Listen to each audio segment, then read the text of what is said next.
ॐ वागीशाद्या सुमनषः सर्वार्थानाम् उपक्रमे यं नत्वा कृतकृत्या स्युतं नमामि गजाननं। नमो नमः। मैं आचार्य वरुण तिवारी। आज हम यहाँ बात करेंगे देव प्रबोधनी एकादशी की, जिसको प्रायः देव उठनी एकादशी के नाम से भी जाना जाता है। विविध पंचांगों के अनुसार यह 1 नवंबर 2025 को मनाना सुनिश्चित हुआ है। एकादशी तिथि जो है शनिवार को 1 तारीख को प्रातःकाल 9:12 से रविवार को 7:32 तक एकादशी तिथि रहेगी। तो एकादशी तिथि जब रहे तब हमें भगवान विष्णु का विवाह वृंदा भगवती तुलसी के साथ में करना चाहिए। आज विशेष रूप से यहाँ बात करेंगे देव प्रबोधिनी एकादशी कब से मनाना प्रारंभ हुआ है, हमें क्यों मनाना चाहिए, क्या हमारी विधि है, किस विधि से भगवान तुलसी का और भगवान विष्णु का विवाह हमें संपादित करना है। आज थोड़ी सी हम यहाँ कथा जान लेते हैं कि देव प्रबोधिनी एकादशी की क्या कथा है। राजा बलि जो सर्वश्रेष्ठ दानियों की श्रेणी में गिने जाते थे, वामन भगवान जब उनके द्वार पर गए वामन अंगुल का रूप धारण करके, तो राजा बलि से बोले कि मुझे 3 पग भूमि चाहिए। 3 पग भूमि राजा ने दी और उन्होंने अपना विकराल बना लिया और फिर 3 पग भूमि के नापते नापते सर्वस्व राजा बलि का नाप लिया। जब राजा बलि ने सब कुछ दे दिया तब भगवान वामन ने कहा कि राजा अब तुम मांगो, तुम्हें क्या चाहिए। बोले भगवान मुझे बस इतना चाहिए कि आपके दर्शन मुझे 8 प्रहर होते रहें और इससे मुझे ज़्यादा कुछ और नहीं चाहिए। तो भगवान वामन रूप में भगवान विष्णु ने कहा कि निश्चित रूप से 12 माह होते हैं, 4-4 महीने ब्रह्मा विष्णु महेश तीनों देवता तुम्हारे द्वार पर पहरा देंगे। तो आषाढ़ शुक्ल एकादशी को जो देवशयनी एकादशी होती है और देवशयनी एकादशी से देव उठनी एकादशी तक, कार्तिक शुक्ल एकादशी तक, ये 4 महीने का कार्यकाल जो होता है, भगवान विष्णु 4 महीने के कार्यकाल में राजा बलि के द्वार पर पहरा देते हैं। देव उठनी एकादशी के दिन पहरा भगवान का पूरा हो जाता है। फिर हम उनका पूजा करके प्रार्थना करते हैं, उत्तिष्ठ उत्तिष्ठ गोविंदा उत्तिष्ठ करुणध्वजा उत्तिष्ठ कमलाकांता त्रैलोक्यम मंगलम कुरु। भगवान अपनी निद्रा को त्याग कर जगत का कल्याण करो। और भगवान विष्णु और तुलसी के विवाह के बाद में वैवाहिक कार्यक्रम आरंभ हो जाते हैं। देव उठनी एकादशी के विषय में दूसरा यहाँ पक्ष जान लेते हैं, दूसरा प्रसंग यहाँ जान लेते हैं। शिव पुराण के अनुसार राजा दंभ जो थे, राजा दंभ की संतान जो थी वो शंखचूर्ण के नाम के उनके पुत्र थे।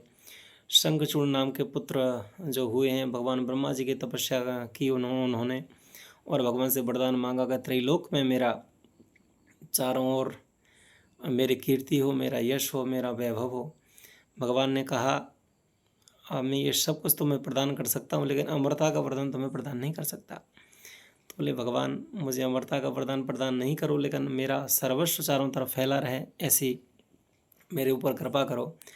तो भगवान ब्रह्मा ने उनके वक्षस्थल पर एक श्री हरि का कवच प्रदान कर दिया और शंखचूर्ण से कहा कि जब तक तुम्हारे वक्षस्थल पर श्री हरि का कवच धारण रहेगा तब तक तुम्हें त्रैलोक में कोई परास्त नहीं कर सकता। शंखचूर्ण के पास जब श्री हरि का कवच प्राप्त हो गया तो एक समय बाद उनका बहुत अत्याचार बढ़ गया, देवता परेशान हो गए। देवता सभी भगवान विष्णु के पास गए कि इनके अत्याचार से भगवान मुक्त करो। भगवान विष्णु ने कहा शंकर के पास जाइए, शंकर भगवान अपने त्रिशूल से शंखचूर्ण का संहार करेंगे। तो भगवान शंकर के पास गए। भगवान शंकर जब युद्ध करने लगे, संहार जब त्रिशूल का प्रहार शंखचूर्ण के ऊपर करने लगे, तो ऊपर से आकाशवाणी हुई कि इनके शरीर पर जब तक ये है श्री हरि का कवच रहेगा तब तक इसको त्रिलोक में कोई परास्त नहीं कर सकता। तो भगवान विष्णु एक वृद्ध का रूप धारण करके शंखचूर्ण के पास आए और भिक्षा में वो कवच ले लिया। जैसे कवच शंखचूर्ण के शरीर से हट गया तो भगवान शंकर ने प्रहार किया और शंखचूर्ण का वध कर दिया। इसके बाद में भगवान विष्णु शंखचूर्ण का रूप धारण करके जो बद्री वन में भगवती धर्म की पत्नी, धर्म की पुत्री तुलसी, जो थी, जिनका विवाह शंखचूड़ के साथ हुआ था, शंखचूड़ का रूप धारण करके वो भगवती तुलसी के पास गए और बोले, मैं शंखचूड़ आ गया हूँ, ब्रह्मा से मुझे वरदान मिला है। और तुलसी के साथ में शंखचूड़ का रूप धारण करके भगवान विष्णु ने तुलसी के साथ रमण किया।